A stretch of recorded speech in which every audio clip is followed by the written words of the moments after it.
Welcome, everybody, to the Paranormal Roundtable. Paranormal Roundtable is 3 words, Paranormal Roundtable. And I am Josh Turner, your host. And with me, as always, is my co-host, Sal. Glad to be here, guys. Old Sal. That's it.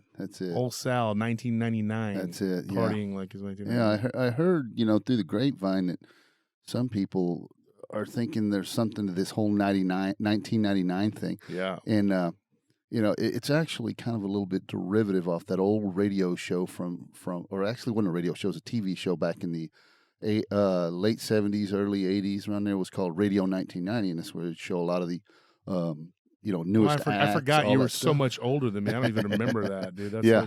Well, that was before MTV got really big. This was one of those type of shows. Kind of, I guess you could say it would be something along the same lines as American Bandstand. Now, people need to know why you're explaining this, because we got people asking you why you put 1999 on there, and I just simply told people he's satanic. That's all it is. And yeah. And then they asked me why I had 88 on there, and I'm like, oh, you should white supremacist. No, but that's not the case, folks. It was just 1999, and a lot of it has the Prince reference. Partied like it's 1999. Yeah. Let me explain why the 88 is because 8 plus 8 equals 16, and 1 plus 6 equals 7. 7 is my life path. Yeah. That's the whole point of that. So everybody just can calm the heck down. Not to mention, when you think of, the 8, the way it's shaped. It's the infinite. It's infinite. It's infinity. It's always coming back to the beginning, So it's and that is very Eastern philosophy, yeah. Yeah, and that will lead us into who we got on the show today, because he's actually he works out of Japan. Oh, nice. Nice. And let me get the email real quick. It's daswolfman88@gmail.com, daswolfman88@gmail.com. And our alternate email is wolfandsal@gmail.com. Send us your stories, folks. We want to hear it. Yeah, anything that's going on in your life that's weird and strange, and we have gotten a bunch of them, and I really appreciate it. Keep them coming, because we're trying to get to everybody as fast as we can. There's only 2 of us, and going through these emails. So hey, folks, but keep them coming. We will get to you. Yeah, we did have Tony contact a couple people, and they were like, "Who is this weird sounding dude?" And so we're like, "Tony, stop creeping people out." So we won't let him call any more people. Oh no! Well, you Tony's looking at us like y'all are crazy. Tony's our production guy, and Tony, don't hurt me, Tony. Please, don't hurt me. So speaking of hurt, we got a guy directly out of the House of Pain. His name is Lance Hoyt. They call him the American Psycho, and he went by Vance Archer, and he's with. Do you want to introduce yourself, Lance? For sure, man. I appreciate you guys having me on. Yeah. The American Psycho, Lance Archer from New Japan Pro Wrestling, coming at you live. Nice. Yeah, and awesome. And you were with what was the WWE? You were with you were with TNA. You were in TNA Wrestling, yeah. Mm-hmm. And so the story is, me and Lance know each other from downtown. He's a local guy from Texas. Went to Hearn High School, and so we met downtown way back in the late 90s. Back in the day, which was a Tuesday, by the way. And so Lance was down at there. The Daiquiri Factory? What the heck? I think it was. I think we were like, because I think we were supposed to be passing out flyers or something, but we were doing shots or something. Yeah. Tuesdays was always Daiquiri Factory. Daiquiri. That's right. And then it was like Thursday was Amazon, and then you worked at a club that I had some bad history with. You worked at a Brados, dude. And now, I wasn't allowed in that club because I beat up half of the staff one day, and it was long before you started working there. No, you weren't there yet. You were a good guy. I didn't have a problem with you.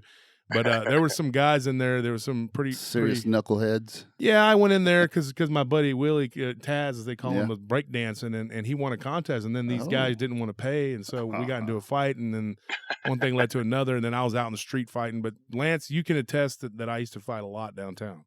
Well, once in a while. Yeah. But Lance was a very, I'll tell you this, and I mean this, very handsome man, and the ladies loved him. Like, he was a lady, and Lance was just like the cool guy. He didn't mess with people didn't mess with him, but if he had to throw somebody out, he could do it. Hey, yeah. That's the way it should work. Absolutely. And I just remember you also were a quarterback at Texas State. at one time too. I threw a ton of passes on the sideline for our one semester. Yep. That's awesome. Hey, you know what though? You were there. That's all that matters. And look, you made it. I mean, you Hey. made it. Hey, You did something with yourself. You body slammed a lot of people, dude. My nephew knew who you were. Like I had a card of you. Like you had these cards, like from yeah, WWE. the wrestling cards, yeah. Yeah, and Anthony was like, "Who is this guy?" And I told my nephew Lance, I was like, "I know this guy," and he goes, "Okay." He looks at me like I'm lying. I said, "You want to make a bet?" So I hit you up, and we corresponded, and he was like, "Whoa, you really did know that guy?" And I was like, "Yeah, I know him." And you're very very nice guy, very Texas gentleman, you know. Got a beautiful family, and another thing I'll say is that Lance is my age. And we're young. We're still in our early 40s. We're young men. But Lance doesn't have any gray hair, and he's got a full head of hair, a long, full head of hair. It's flowing locks, baby. Yeah, absolutely. And I'm going like, me and Lance were talking before the show, and I was like, I'm fortunate. I don't have gray hair. I have very little gray hair, and I got a full head of hair too. And you know what? We came to the conclusion. What did we decide, Lance? That is the secret. It's taking care of yourself, staying in the gym, working out, exercising, lifting weights, eating right, just doing all those things that a lot of people just don't want to do. And I think if you actually stay with those things, it can help. It can help in longevity, it can help in youth, and just vitality and all that stuff. Am I saying the correct word there? Yeah. The vitality, all that good stuff. Vitality, however you want to say it. Virility. I've been hitting that a couple times too. Heck Yeah, because Lance, you have you're awesome, in awesome shape, and like I was telling you, I had to get myself back together because I had let myself go, and so I had to lose a bunch of weight. But I'm still on the road to recovery. But lifting weights is what's kept my blood sugar has been. I'm not even diabetic now. I mean, I was like pre-diabetic, and now I check my blood sugar and it's like 100. It's always there you go, man. Yeah, and so that was a big deal. They were worried that my blood sugar was going to be, But anyways, we're not here to talk about blood sugar. We're here to talk about you, and you have had some paranormal experiences, and now we corresponded back and forth. And it is an honor for me to have you on my show, because like I appreciate you having me on. We're friends for a long time, and so I just wanted to get you on because you had what everybody likes to hear about, what we call in this business the Dogman. Okay, now here's the thing. I'm gonna explain to you that Dogman is a term that came from Michigan because it's a creature that people have been seeing up there for a long time. But here in Texas, we've been seeing it for a long time too. But here in Texas, we just call it the Wolf Man or Werewolf or Hombre Lobo. Yeah, that's what the average people. And hey, you're a Texas boy, Lance. So, I mean, you know that rural Texas is greatly outnumbers, for lack of better words. The whole city suburban life. Right. Texas, for the majority part, is rural. Rural, that's right. Yeah. And we're the kind of guys that are willing to bet a month's paycheck that there are at least, there's at least 10 to 50,000 people that have had a sighting. They really didn't know what it was, and the ones out of that did get a good look at it would say what you and Wolf say. It was a werewolf. It looked I'm not going to bet a month's paycheck now, Lance. That would be a lot of money. I'll give you my address. Well, Lance's paycheck would be huge because compared to mine, I'll bet a month's paycheck. Okay, that means I'm going to give you $5. You're retired military though.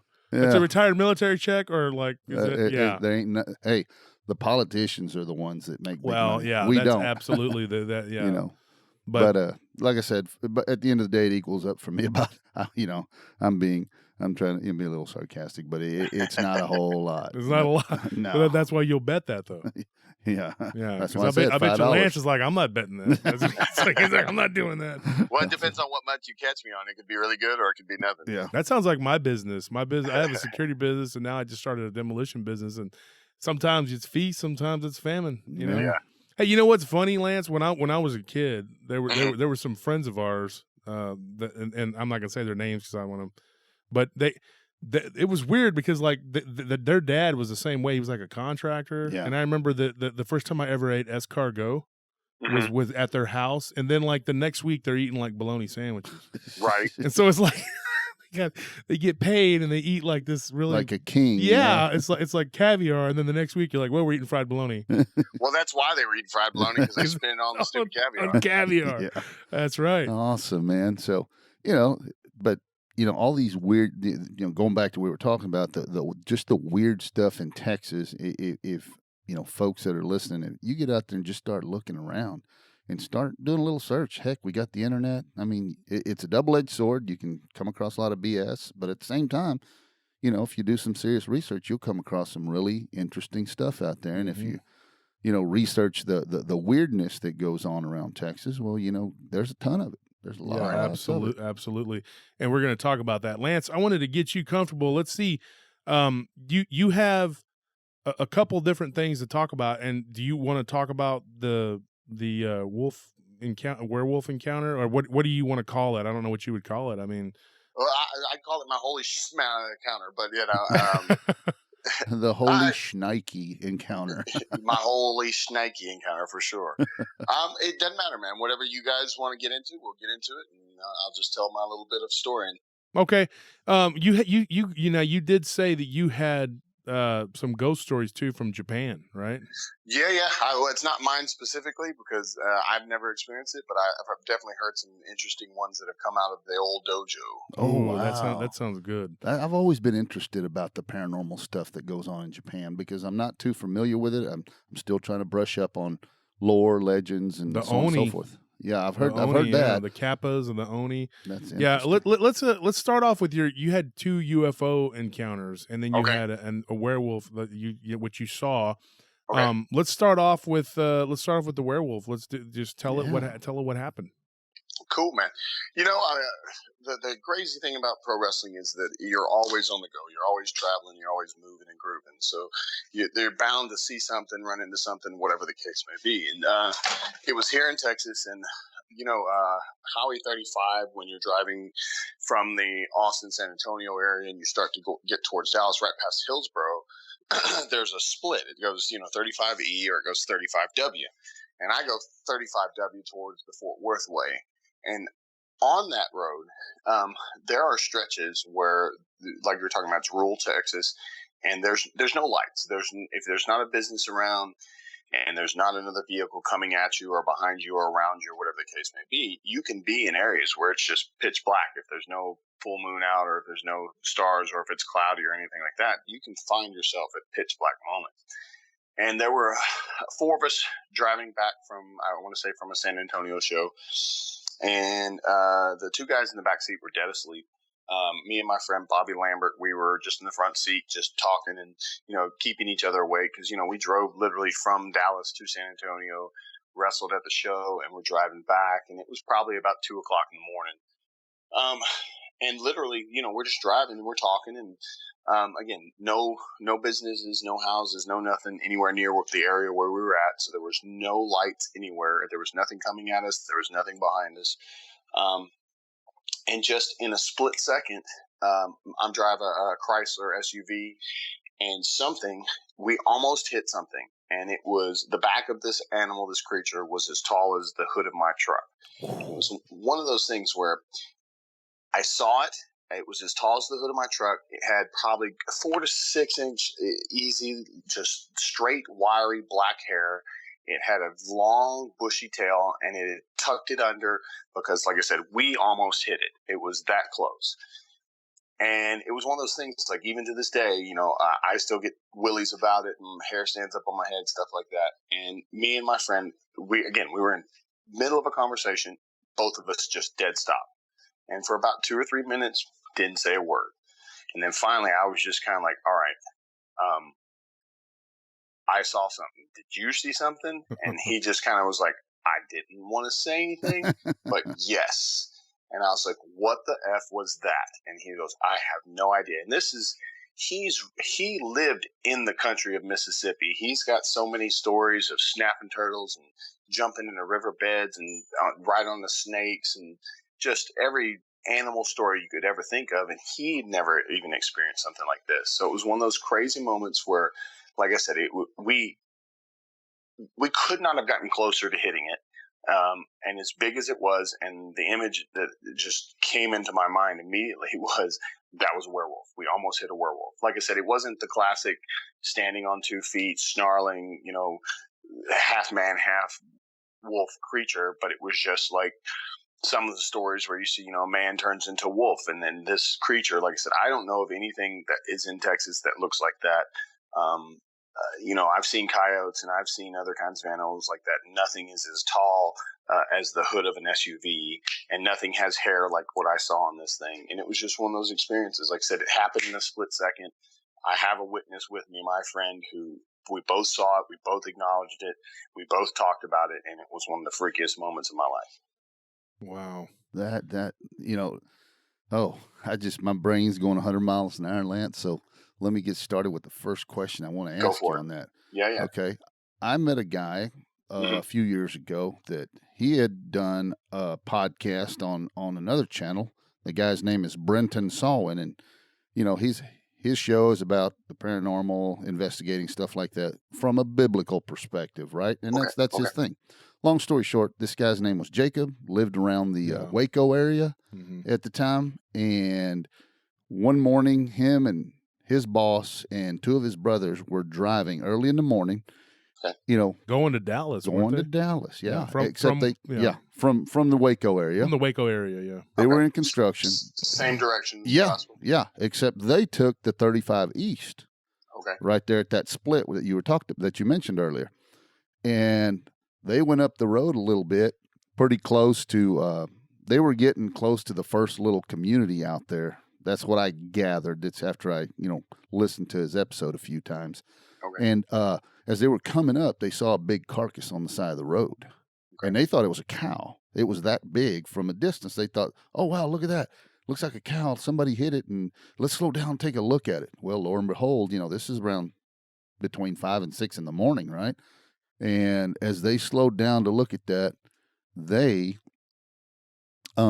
looked over, and as they approached this thing, it had a big bushy tail. It was laying on the road, and lo and behold, what they said it looked like a werewolf that had been hit by a semi or something. But yeah, they said it was dead. It was to them, from what that gentleman Jacob told me, he said there was still blood oozing out of the mouth. So he said it had to have been pretty recent, Right. And needless to say, they slowed down. I mean, slowed down to like less than half a mile, barely cruising past it. And then his boss was messing with him. So he rolled the window down because they were all freaking out in there. Didn't they stop? I thought they stopped. No, they slowed down to a crawl just to go by it. Because you talked to him I after he was on Brenton's show. Yeah, I met the guy. I saw that Brenton interview. That was crazy. I remember Brenton interviewing him. And it was funny because he said one of his brothers says, hey, let's pick it up and throw it in the back of the truck. Take it to a museum or a zoo. Oh my God. And when I spoke then it wakes to him, up. Yeah. So, but when I spoke to him, of course, to finish that story off, he goes, they roll the window down, and Jacob said he freaked out. No, dude, roll it back up. Long story short, one of his brothers says, let's throw it in the back. And and then they said if it's there this evening when we come back, we're gonna do what we got to do to pick it up and take it with us, right? But at the end of the day, they came back through and there was nothing there. They stopped at the spot. There was nothing there. It looked like it had been sanitized. And wow. The thing with it is that he started experiencing some weird activity around his house, later on and he told all that in that episode. But the thing that got me is he said this thing easily laid out the way it was. He goes from not the tail, the rump to the tip of the snout was as long as that pickup truck. And they were in a cab and a half Chevrolet, a 90s model cab and a half Chevrolet. Damn. Yeah. And he said, man, that was the freakiest thing he'd ever seen. But later on, after the fact, he goes, it wasn't too long after that he had some activity out at his house where they lived out there in the rural areas. I forget, it was one of those little rural towns outside of Waco. And they had what he called an attack on the house. Yeah. And that whole area, like not even like outside of Waco too, like Hyco. Yeah, Hyco is where more to the west. That's west, yeah. but there was a story that I had told about that in Hyco with the two wolf looking creatures, and one of them stood up. Yeah, they were eating a deer, and it was a fresh kill. Right. So that story and everything, to me, I guess I better get to the question after that quick little story. I'm sorry about that, Lance.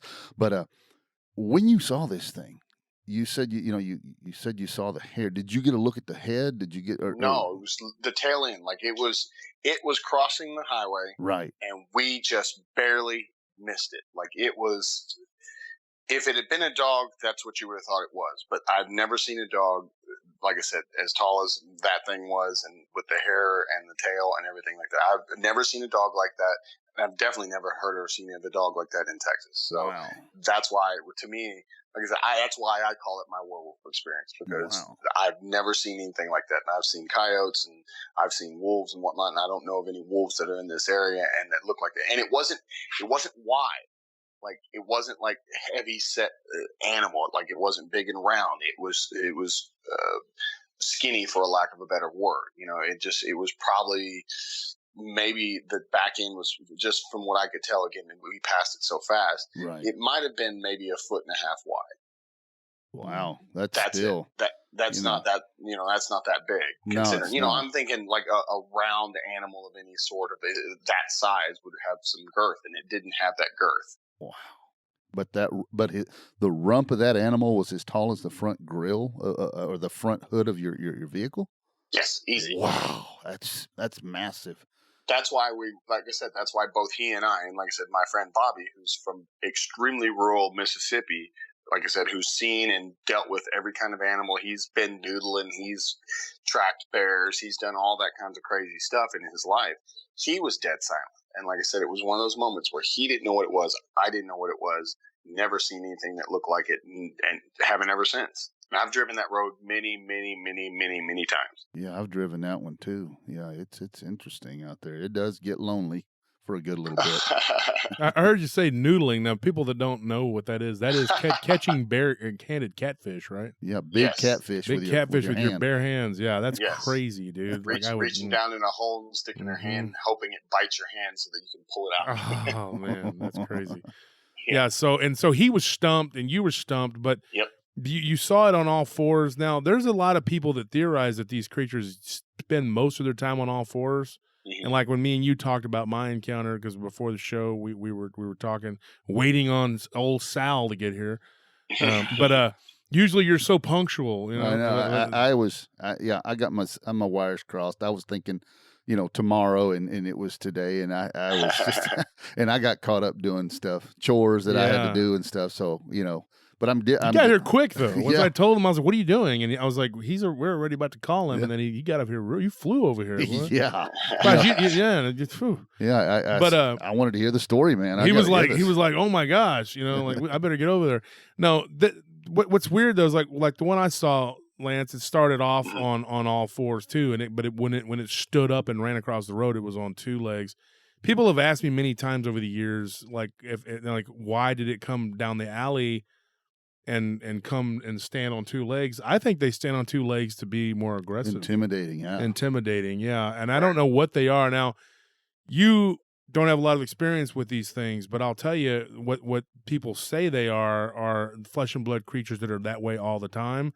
Mm-hmm. But then there's another camp that thinks that there's some sort of supernatural entity. Now, speaking of that 35 corridor, I told a story about this girl on Dogman Encounters 248, I believe it was. I think that was the episode, yeah. Where I gave this girl a ride home from downtown because her boyfriend had left her, and she was a friend of she was my friend's sister, so I gave her a ride back to Waco, and she was very upset. So we started talking, and we started talking about ghosts and stuff because I like that subject. And she told me about this house that was right out on the edge of town. And it was going north of Waco, actually, off 35, and it was back up in there. And she told me that they were having all kinds of problems with some sort of entity, and that sometimes it would appear like a wolf-like creature. Wow. And the way it was described was like very tall, and then it would sometimes be on all fours, and they'd see it moving around the outside of the house. And so there's people that say that these things are actual werewolves, and some people say that they're like shapeshifters. And then other people say that they are, dog, like they're like the Dogman, like they're that way all the time. Yeah, they're flesh and blood entities that are Yeah. just that way. A weird creature like Bigfoot that just hasn't been discovered, or Mhm. well, let me rephrase that. It's a cryptid creature that mainstream science doesn't want to even tackle or try to talk Mhm. about. You know, And in Yeah. your opinion, Lance, this thing was a flesh and blood creature, not something ethereal. Like if you'd have hit it, there would have been blood, and there would have been hair, fur, everything. right. Yeah, and it would have destroyed the front end of my truck easy. And then you would have gotten out and been like, "Let's see what it is," and try to throw it in the back, right? I'd have put it in a headlock and yanked that sucker over. That's awesome. And then you're on YouTube videoing it, like, giving it giving an elbow drop to Yeah, or something. Drop kicking the werewolf. once There you once go. it's already dead though. Yeah. Yeah, because Yeah, of course. I can tell you this, the one I saw, and I always tell people like I'm a pretty big guy. I weigh 380 pounds. I'm 6'4". I'm a big dude. I'm very muscular, but I'm nothing compared to what I saw. That thing I saw would have just tore me apart. And of course, I was a lot younger and smaller then. But there's no kidding that these things are. They look they're just powerful creatures. I mean, Right. yeah, there was a story like I was saying out of Hiko where this Hiko. Hike. I keep saying Hiko. Right outside of Hiko it's outside of Waco. Well, actually, yeah, it's to the west. It's to the west. Very rural out very that rural. way. Yeah, and this couple was driving and they saw two of them, and they looked like these wolves, but then they stood up and they were chewing on a deer that was still kicking. So it scared this woman to death. And her husband told me the story, but he was like, my wife just freaked out. She had to go like see a therapist because it freaked her out, dude. I mean, it was a terrifying thing. So yeah, good thing you guys didn't actually hit it. Yeah. Man. That would have been, or what would even be worse is if you hit it and then you call it in and then it changes back to a man. Then the cops come. Worse, yes. The cops come and they're like, well, you boys just killed somebody. You just hit a naked man. You just hit a naked man. What? It's 2:00 in the morning, sir. Not our fault. What's he doing running across the road like Yeah. naked? Right. Like, come on. Yeah, it's So- that would be if I would have been in your shoes, I would be doing the same thing you guys did. WTF? What Yeah. the F was that? Yeah. Oh yeah. I can only imagine driving late at night. You know what? It's weird though, because like I had that one experience with when that happened, Mm-hmm. and I was on foot. But then I'm driving around at night, and I'm thinking, what if I see one out here? And I'm like, I got my getaway vehicle right here, As long as you don't hit them. As long as you don't hit them, But then, like when you're driving around Lake Travis, you go around these tight turns. You got to go down like 10 miles an hour. Yeah. And there was one time when I was with with my wife, and we were going around one of those tight turns, and we're talking. It's when she first came, Mhm. before she came and we got married. And we were going around one of those tight turns, and we heard something go through the brush real fast, and it was like probably a deer, But then she was like, "Huh," and I was like, "I'm not speeding up because I'll end up wrecking. Then whatever that is will get us, But like, I grew up out in the country, but still, I mean, like once you see something like that, then those things are out there running around. It scares the crap out of you, dude. Yeah, I don't doubt it. I mean, Yeah, dude. Oh my gosh. So that's a crazy story, dude. And man, this is awesome that you're on there telling us this. So let's go. Let's switch up gears here. Let's try to switch up gears here, and let's go into the sky. What was going on with that? Like, what's? Okay, so I've got two different experiences there. One was when I was younger, and I think this is probably even before wrestling it was in my life, and I was actually in Hearn, Texas, and me and a friend of mine, his name's Jeff Alley, we were we'd gone out. There's a baseball field right next to the old high school there, and we were just hitting balls. I'd pitch to him, he'd hit the balls out in the outfield or whatever, and we'd collect them, and then we'd switch. And it was a completely sunny day. I mean, maybe wisps of clouds in the sky, but nothing that would hide anything, Right. And it was one of those moments where one of us had hit all the balls out in the outfield, so we're going and we're collecting all the balls. And I look up, and and it wasn't like a full disc. It had, it had the rounder top and the rounder bottom, and then it was kind of flat on the edges. And it was real small, but it was up there. And it wasn't a plane, because I was watching it, because I'd never seen anything like this in the sky before. And it wasn't a satellite. It wasn't a plane, because it wasn't moving. It was in a stationary position. And again, there wasn't It wasn't a helicopter. It wasn't anything. There was no sound coming from it. Nothing of any sort. No clouds of any sort. So I'm watching this thing the entire time I'm walking around. And another thing, the top and the bottom were a lighter color than the center part. And it wasn't lights or anything like that, but it was just the center part was. Best description I can give is it looked like a hamburger in the sky. Oh, wow. It wasn't that shade of coloring. It was more silverish on the top, and it was just kind of a darker gray in the center part. Again, and I'm walking out to the outfield, looking at this thing the entire time. I'm headed towards where I think a ball is, but I'm just looking at it, trying to understand what I'm looking at. I'm watching it. I'm watching to see if it moves. I'm watching to see if it changes direction, and it's just stationary. It's not moving. It's not going anywhere. And I get to where I think the ball that I was going to get was. So I look down, I find the ball, I pick the ball up, and I look back up in the sky, and it's gone. There's nothing there. And again, there weren't any clouds for it to be hidden behind.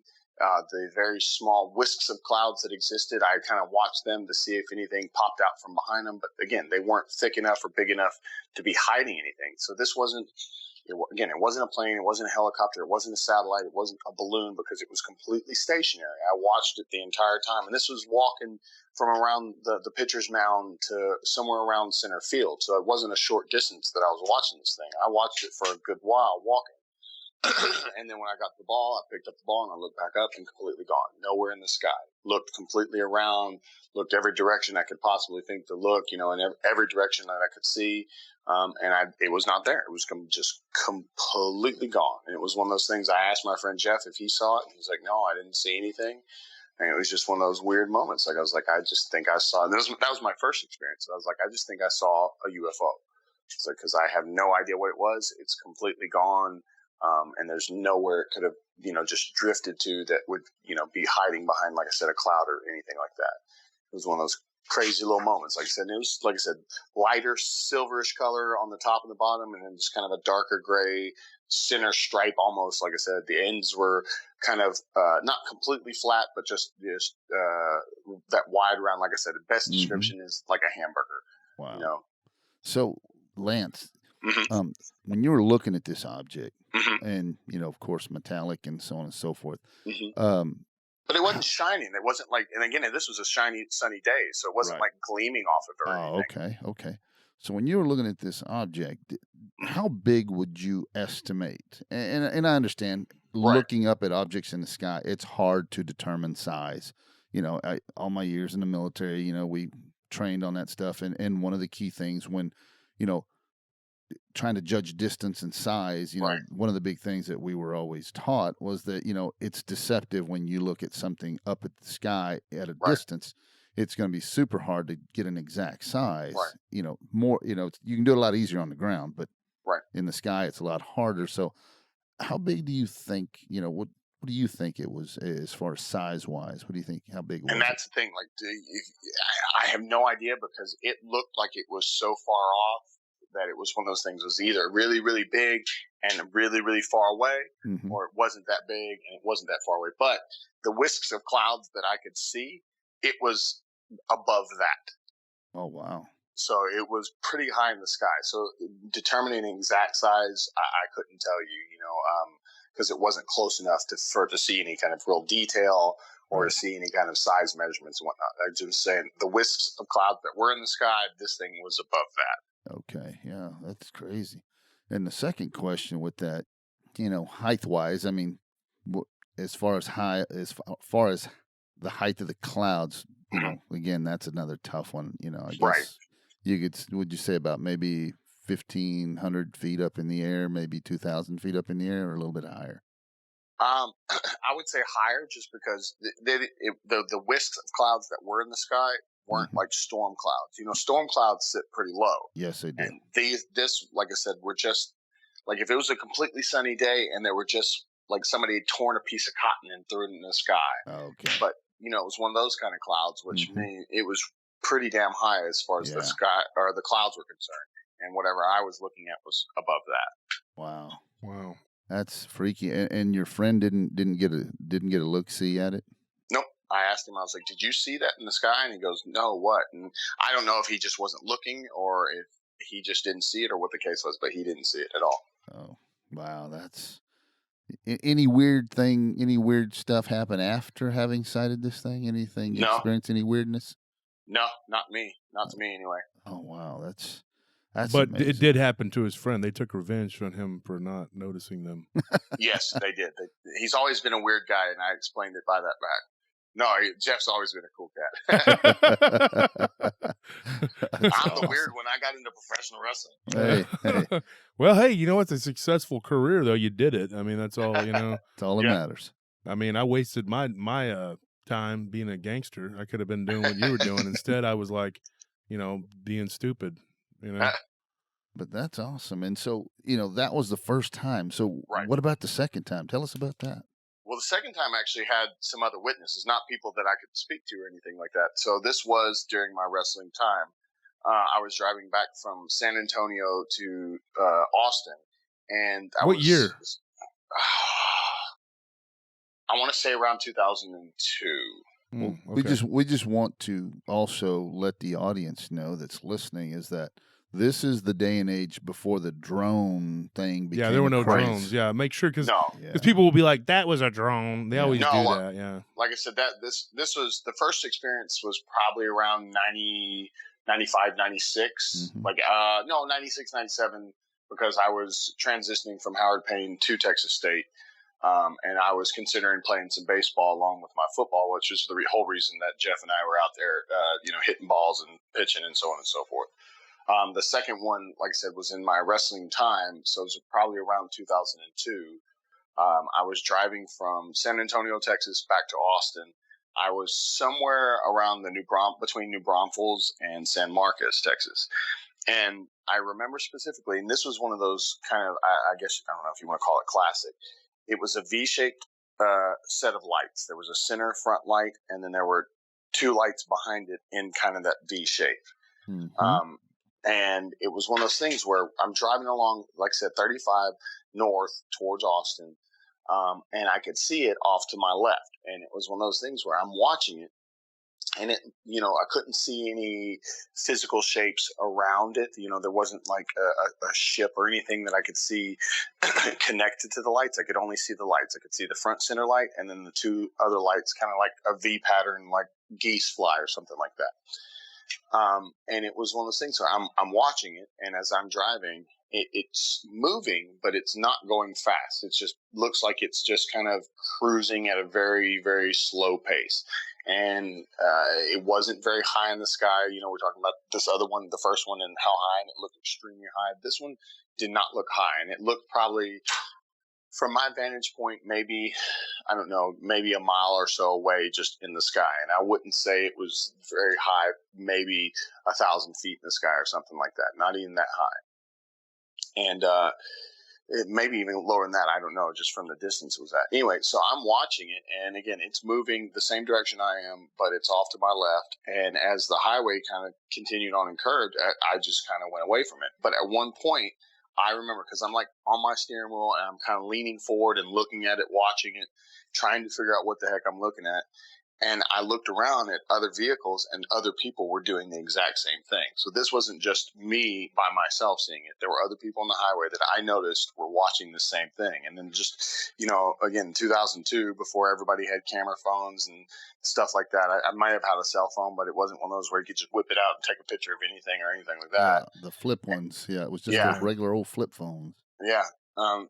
And so I was just driving along until it kind of, like I said, the way the highway wound and drove, it just kind of stayed in its steady path, and we kind of went away from it, so I couldn't see anymore. Like, I passed it going towards Austin and whatnot, but I did see other people looking off to their left, looking at the same thing. Wow, that's amazing.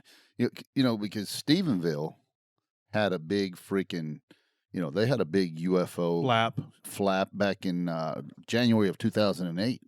Okay. And I mean, they put it on all the UFO paranormal TV specials, because, you know, around 2008, 2009, you started getting a big influx of, you know, Monster Quest was doing that stuff on TV with all the, you know, the cryptid creatures. And then, of course, the UFO bunch was doing their same thing on UFOs and everything else. And, you know, I personally think, and this is just my personal opinion, I think we have a lot a lot of UFO activity in Texas, but I think just like the other cryptids, majority of Texas is rural. Texas is so big, a lot of people just don't say anything because they don't want to be ridiculed or looked at like they're crazy. But it's a lot. Yeah. It's a lot more open now. That's why there's so many shows about it. Yeah, and You know, I think that it's been opened up now, and people are like they'll talk about it because look at celebrity ghost stories. yeah, that's true. I mean, Right. you know, there's some freaky ones on there too. They had the Driscoll Hotel on there. oh, I think it wow. was one of the Baldwin brothers that had some. had a Yeah, it was one of the event there? Baldwins. Yeah, he had an incident there, and Wow. when my wife first moved down here, we went on the ghost tour, you know, Oh, wow. and she took a picture of a staircase, Mm-hmm. and there were a bunch of little weird looking balls of like orbs, I guess. you know, Yeah. and one of them looked like it had a face in it. Oh, wow, that's interesting. And it's really weird. And you know, another thing too, I've never told anybody this, and I'm going to post this on our Paranormal Roundtable group. Mm-hmm. I'm going to post a picture of it. Everybody's that I've spoken to has sent me, you know, messages over the years, but I haven't spoken about it on any sort of media or anything like that. But I have a picture of a ghost that someone took a picture of me at the club that I used to work at back in the day, back when Lance and me were working at those clubs. Somebody took a picture of me, and it was a Christmas Eve. And I'm sitting there just kind of smiling, but there's a mirror, and you can see in the mirror, like in behind me, it's not the person that took the picture. The person that took the picture was wearing a blue shirt. Right. And it was a black polo shirt. Mm-hmm. And they took a picture of me, and behind me in that mirror, you can see what looks like a barmaid, like she had the puffy sleeves, like the big sleeves they have, you know. Yeah, yeah. It's so weird. I've had that picture for years, and I've always been like, what is that? Like, you know, all those clubs are old down there, and they're all haunted, you know. They've got some. I'm fairly certain they got some type of paranormal activity. Yeah. You know, that goes on around there because just like, you know, we've talked about it ad nauseum on many, you know, and mentioned it many times in our show that those buildings are old. Yeah, You know, very they're old. Some of them are old. historical landmarks Yeah, too. yeah, they are definitely old, and Yeah. you know, the crazy stuff like that. And you know, the more I think about you were en route, you know, running from San Antonio back up to Austin there, Lance, and you know, the New Braunfels, San Marcos area. You know, if you just look at a map and you look to the west, you know, the Devil's Backbone is not too far Oh yeah, off it's from not there, far. you know? If he's in between there, it's not far from the Backbone. You know, and that's one thing though about the Backbone. I don't have a lot of UFO stories out of there. Yeah, yeah. We got a lot of weird cryptid stories. You know, creatures, Ghosts and Bigfoot, stuff, yeah. these werewolf-looking creatures, Oh, but nothing. No UFOs. Yeah, no. nothing like that. You know, and Yeah. it's crazy.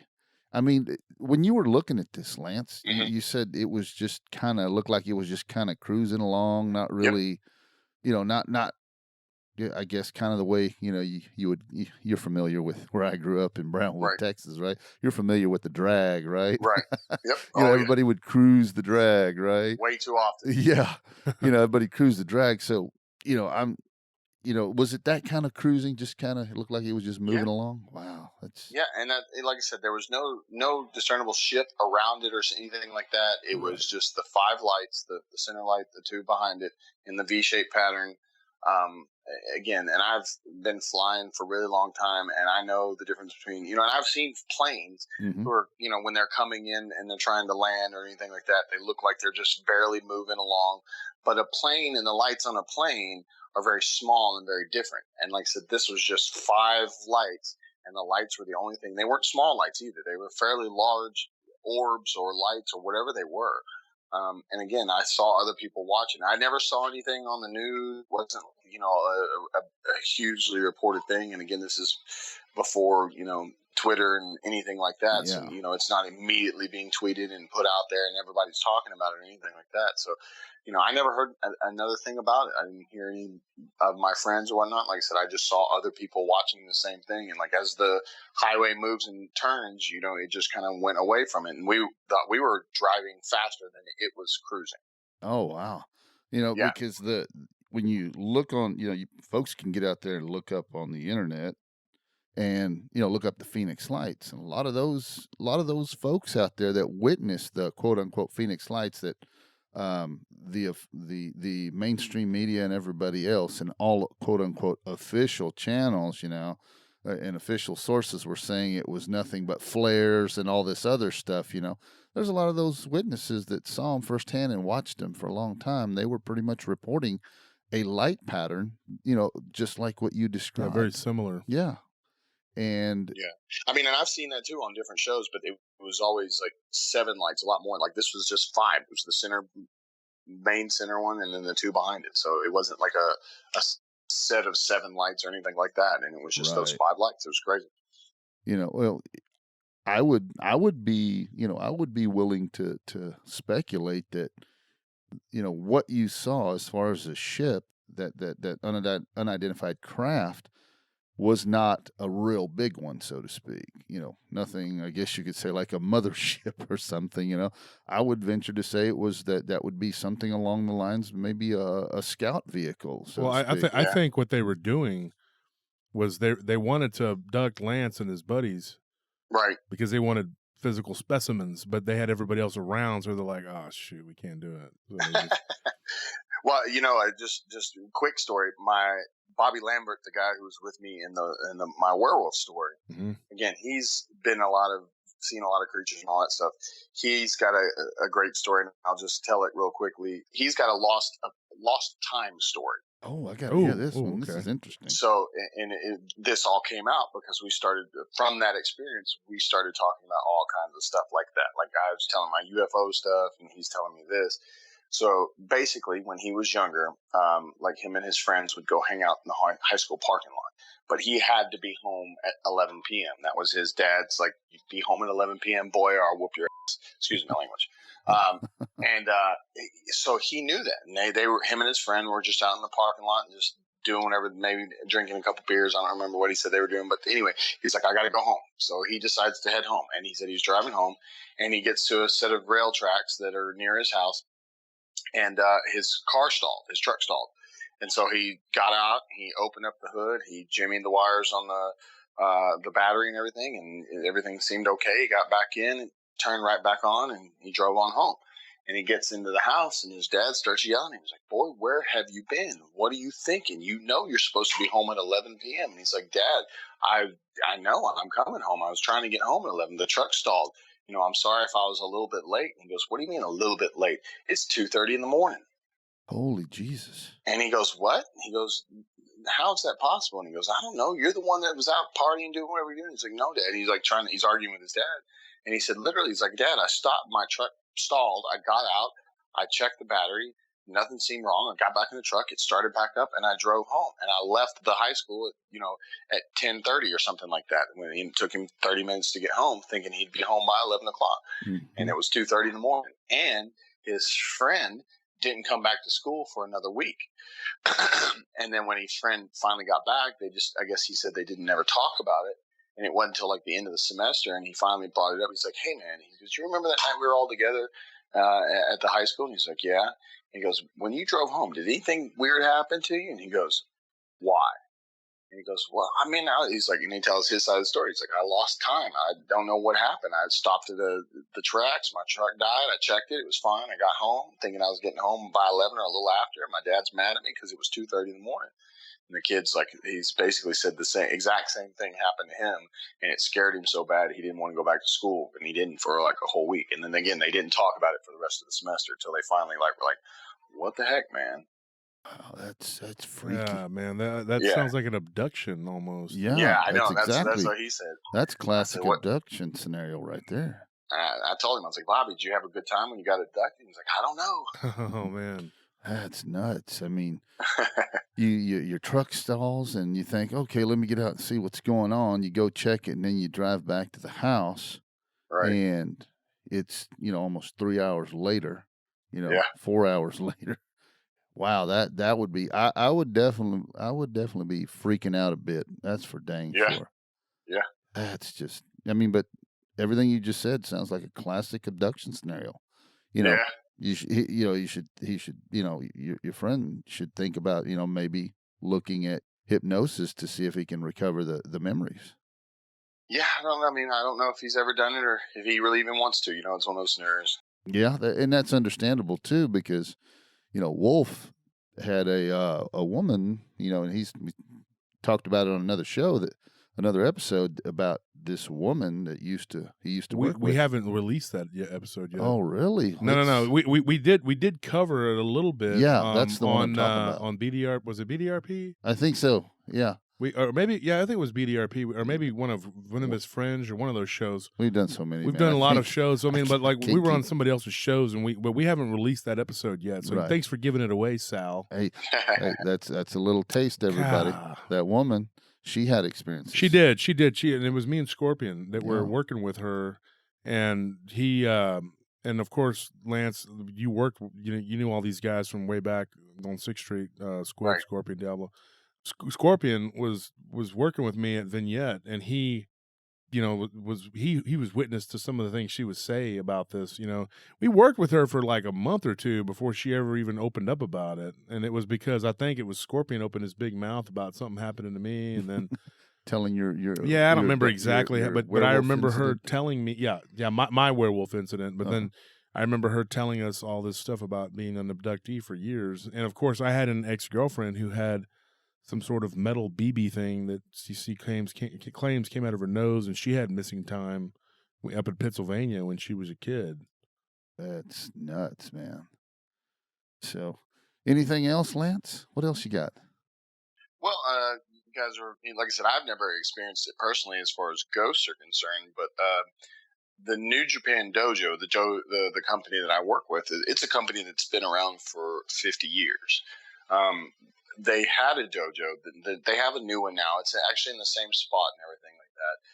But they completely tore down the old facility and built up a whole new dormitory and everything like that. But the old one was there for like 40 years, something like that. And, they've had so many different people and wrestlers have died in training and stuff like that in this dojo facility.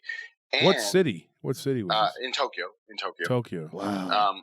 And the daughter of Inoki, the guy who started New Japan, like I said, nearly Inoki. 50 years ago, Yeah.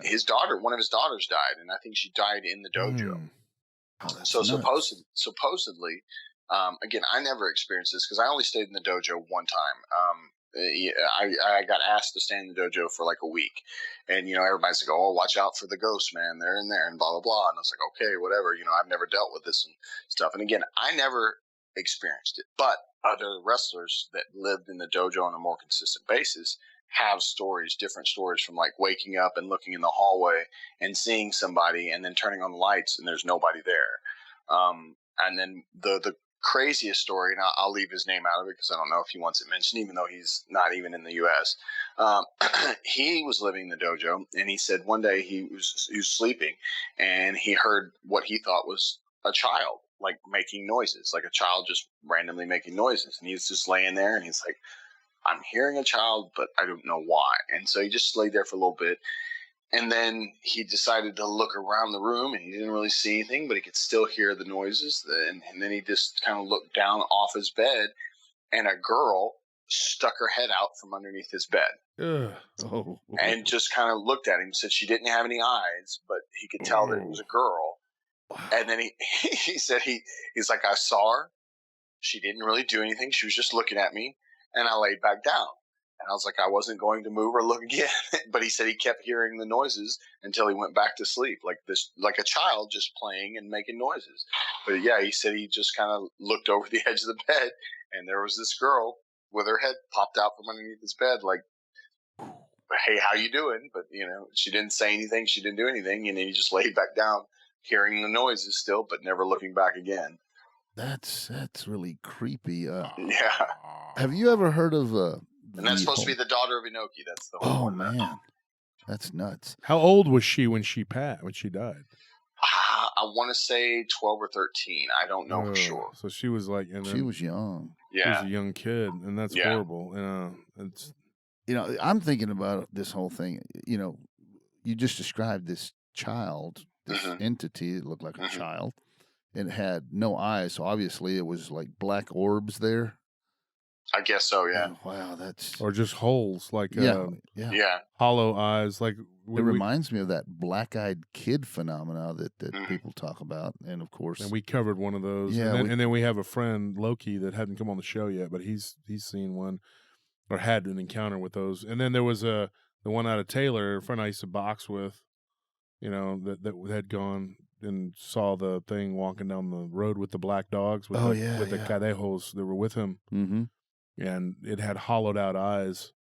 Wow, that's a recurring theme, because remember when we were talking about the Lechuza thing from Mexico, the lady the the thing tried to grab her, tried to lift her up, and her jacket came off, so that's how she fell, and then it attacked the vehicle. That's just freaky, and it had no eyes, like it was black hollowed out eyes. That's oh just my freaky. gosh, that is so freaky. Can you imagine looking under the bed? Oh, I know, yeah. He was like, I looked, I saw her, and I just went, nope, and he laid back down. And I don't blame him. How could you go to sleep after that? I would have been like freaking. I'd have jumped up and ran.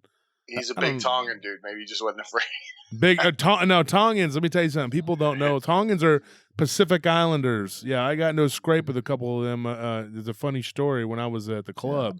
And I was fighting. There was 3 of them, and and I'm not going to get into the whole. But the long story short, listen to this, Lance. We get outside, and they had us all. The police had us all out there, you know, because we got in a big fight. And they were the one guy was like, he hit my sister, and I'm going like, what? And there was this one that had like a flannel shirt on.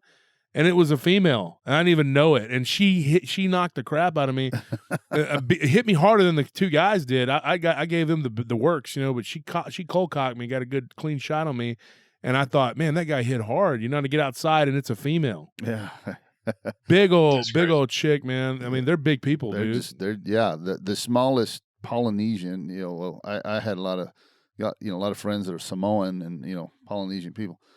The smallest Samoan I've ever met was my size. You know, you're 6 foot. You know, on my best day, I was creeping around 6'1", but now I tell everybody I'm 6 foot and shrinking. But you know, I weigh about 260. Yeah, you're a broad guy though. You're big. Yeah, that's the smallest Samoan I ever met was my size. The Tongans are like, they're even bigger, dude. In my opinion, ones I've met. Yeah, I mean, they're like the average Samoan I ever came across in the military was easily 6'3", 6'4". That was average. You know, just big guys. The Pacific Islanders are big people. Yeah, it's in their genetics. So he was just like, man, I seen this girl and just went back to sleep. Yeah, I don't blame him. What else can you do? I would have jumped up and ran out of there because I'm high strung and I'd have freaked out and woke everybody up. Just throw the cover over your head and say, I didn't see it. I didn't see it. So Lance, you yourself though, you never personally had any ghost stories, like nothing like that. No, I've never had any. No ghost experiences myself. No. Wow. That's. You know, I've never had any ghost stuff that I can say, you know, happened to me. So, you know, I'm with you, Lance, but I don't discount it because there's so much weirdness in this world. Too many things out there that people like to throw it to the wayside and say, no, poo on that, right. You know, because cognitive dissonance is a phenomena, and people do not like to get out of their comfort zone. And having to acknowledge something of that effect, i.e., such as your holy shnikey moment when you were driving, you know, and then the 2 UFO moments, you know, that for a lot of people, that's mind blowing. That just completely blows that stuff out of the water, you know. Yeah, I mean, for me, the UFO stuff was cool because it was just kind of like, oh man, that's really cool. I never thought I would see or experience that. And I absolutely believe in life outside of our planet and all that stuff. The werewolf thing, like I've never been afraid of vampires in, you know, movies or zombies in movies or anything like that. But werewolves freaked me out. And I've always said, you know, people, what would you rather be, a werewolf or a vampire? It's like, a werewolf, absolutely. Those suckers are badass. Yeah.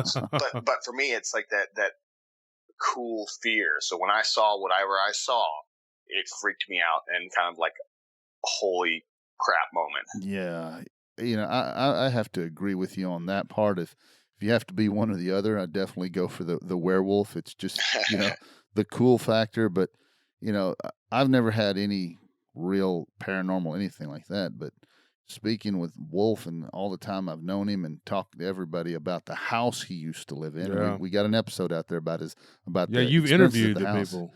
Yeah, I've talked to a lot of them, and you know, one of them being Scorpion and Diablo, and they experienced them experienced all that stuff right there with Wolf. And you've talked to Squid and Loki, even though they haven't been on the show yet. Yeah, they told you, Chief's been on the show. And the biggest indicator, just, you know, some people would say, oh, you know, some people probably thinking poo-poo, you know, they're probably in on this whole charade or something. Right. I really, to be honest, when I spoke with Squid the first time and you mentioned that house and everything else, I really didn't grasp onto his story. I watched his facial expressions. And the second that Wolf said, you know, you remember the house, all this stuff, Squid got this look on his face like, F that.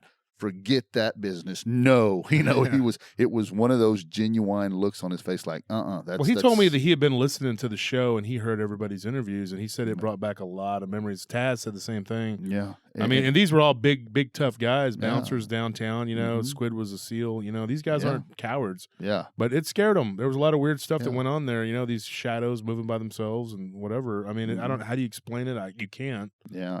But to me, like I said, just to close it out, I looked at their face. That said it all to me. So after that, you know, I listened to what they had to say, and it was just freaky. Well, you being a combat veteran, obviously you've seen, you know, that look when somebody's, you know, they've been through the ringer. You know, you get the 1,000-yard stairs, they call it. You know, and I can tell you right now, I mean, like I know a lot of really tough guys, you included, Lance, big, strong, tough guys, but when you see something like that wolf type creature, it changes you, dude. I mean, you'll never think of things the same. I've never had anything like that, but I'll be the first one to bet a month's paycheck, $100. Well, like we've said before, your month's paycheck is not gonna. I know. Well, $100, you know, I'll bet $100 that you know, if I had an encounter like that, I would be humbled. I'd probably, you know, urinate myself. Lance, let me ask you a question, though. Switching gears a little bit here. All right. Okay. You as a wrestler. Okay. Man, what you guys go through, like, I mean, it's just unreal. Like, I mean, it's like all the pain you have to endure and all the training and the training and all that. I mean, how do you like, it's just like, how do you manage that? You know, I think it's just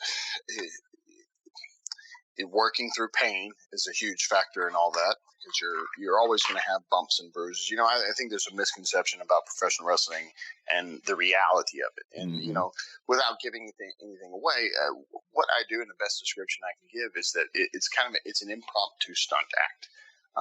And the stunts are very real. I'm 6'7", and if I pick somebody up over my head and I throw them on the ground, you know, I'm not putting them in a pool. I'm not throwing them onto Jello. You know, it's not a Tempur-Pedic, you know, mattress that they're falling on. You know, this is 2x12 planks of wood stretched across a steel frame, and steel ribbing, and you know, those things like that. So you know, we're constantly taking a pounding, and you know, the travel. Like, you know, I go to Japan. You know, it's 2 flights over to Japan from here to LA or somewhere, and then from LA all the way over to Japan. And I have jet lag, and I have, you know, I arrived the day before, and then the next day I'm going on tour June 12th. I'll leave here on the 12th. I'll arrive in Tokyo on the 13th, and we have 4 shows in a row: 14th, 15th, 16th, 17th, and 14th, 15th, 16th, 17th. Then we have 1 day off. Then we have 3 shows on. Then we have 1 day off. Then we have 3 shows on, and then I'll fly all the way back home. That's a lot of ground and pound going on there. You know? Yeah. So you just try to maintain some semblance of a good diet. You try to get to the gym and train as much as you can, you know, to keep your body as physically fit as you can, because the more physically fit you are, it's going to protect your body when you're in there doing all this pounding and grinding and, you know, running and gunning and all the things that we do. And, you know, it's just trying to stay on top of everything, because if you start to let yourself go in any way, this business, which is not nice, it will eat you up, huh? It will eat you up and spit you out and move on to the next guy. And especially for me, we're talking about age and whatnot, and I'm 42. I'm not a spring chicken in the wrestling world at all, but at the same time, I've tried to maintain a physical presence that has kept me in the game at a high level for a very long time, and I've done a good job at doing that. You know, I had a back surgery about 2 years ago in Japan. Wow.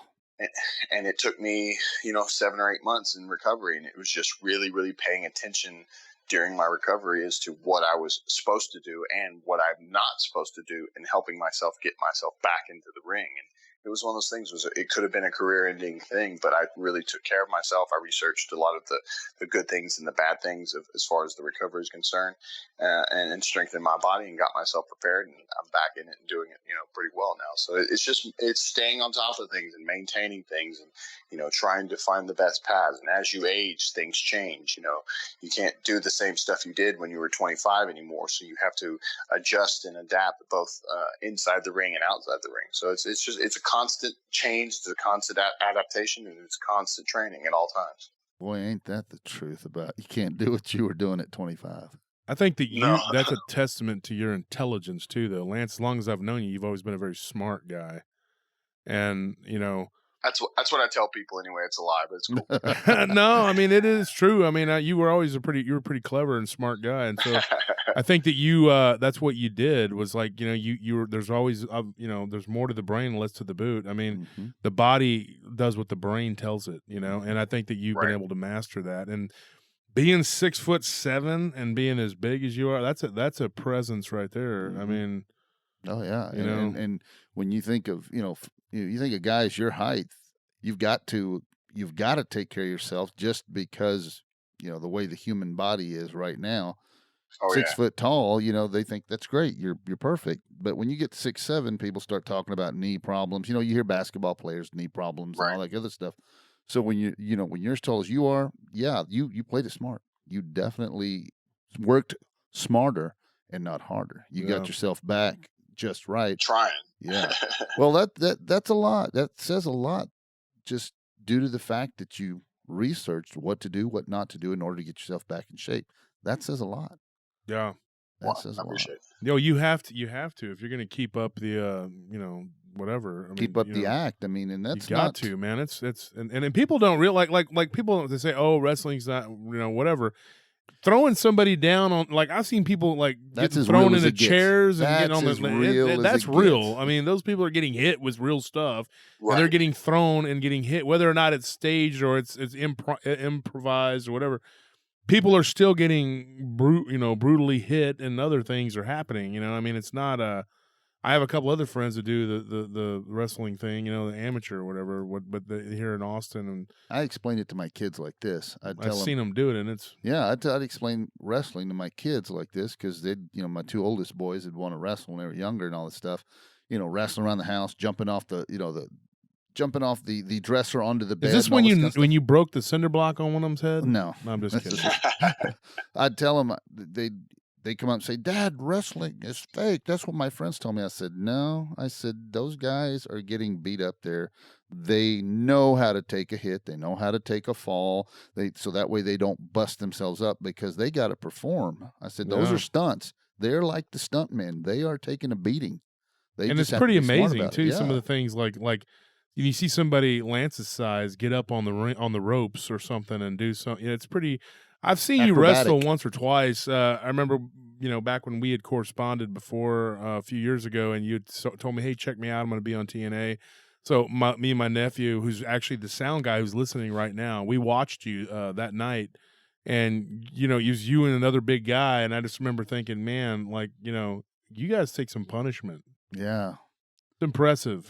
Yes, it is, because it's either impressive or really dumb. One of the two. I'm not sure yet. Well, I'll figure that out when I have to retire. The paycheck is that'll tell you how impressive it is. Yeah. People want to see it. It's like I said, it's taking care of me, and God's blessed me big time, man. God's taking care of me in more ways than I deserve. That's for sure. Absolutely, it blessed us all. Man. We all are blessed. Everybody that is blessed to even be, and we're not living somewhere where we're. Yeah, it's just there's a lot of things to be thankful for, and we could be in worse places. We could be in worse places. I've been in some of those places, and I'm back here, and I'm thanking God every day that I'm alive and I'm okay, Not starving to death, and got a roof. We're not in North Korea. There you go. That's exactly what I was the only fat about. person is the leader. Yeah. Right. Yeah. All right, Lance. So we're gonna wrap this up. You want to plug? Let them know where they can find you, where they can reach you on social media. Sure, absolutely, man. I keep everything pretty simple. It's under my real name, Lance Hoyt. So Twitter's @Lance Hoyt. Instagram is @Lance_Hoyt, and Facebook is Lance Hoyt. There's a fan site, Lance Hoyt, the American Psycho. But those are my only two Facebook pages, and those are the three main ones that I use. Hit me up, check me out. Like I said, if you're in the Texas area, July 6th, we have a huge show with New Japan Pro Wrestling at the American Airlines Center, and I hope you guys can make it out. There you go, folks, for all the wrestling fans. There's your venue. Get out there and check it out. Enjoy yourself. So, Wolf, before we do call it a night completely, and thank you, Lance, for being with us, let's go ahead and plug the emails again real quick, just to give everybody that, get it back in their mind. So that way, as soon as they think of their story that they got, they know where to send it. You can just throw those in the trash. We don't want them. Get out of here. No, I'm just kidding. Seriously, it's DasWolfman88, DasWolfman88 @gmail.com. And Wolf and Sal @gmail.com. There you go. We synchronize that. Hey, that's good. Don't forget to like, subscribe, leave us a comment. Do the same for Lance. Hey, yeah, absolutely. Show him some love. This guy's been in the business a long time, and he's good at what he does. And let me tell you something. If you people don't start telling your friends to like and subscribe and putting them in chokeholds and throwing them around like Lance does his opponents, we're gonna send Lance after you. Hey, as long as you're paying me, I'm going. Me and Lance, hey, me and you knocking on somebody's door, that'd be pretty impressive to see. I got the fist, you got the body slams, dude. Let's do it. We can do this. We can make lots of money. All right. Awesome. All right. So anyway, Lance, it was good talking to you, good seeing you again, or hearing you again, and just brings back memories of the old days, and you're an awesome dude, man. I hope everybody follows you and your career continues to be well, and good luck with your career. And many blessings from the good Lord, too. Yeah, brother. and thank goodness you didn't hit that werewolf. Yeah. Right. Or maybe I should have. I'd have been famous. Yeah. Well, yeah, you get out and then you could sit and take pictures with it, but then they'd be like, that's fake. Yeah. Or you'd have certain men in certain suits with black sunglasses. Yeah, then that's another thing that you might not. Right. Yeah. So, anyways, wherever you're from, wherever you're at, whatever galaxy you're listening from, good night. Y'all have a good one.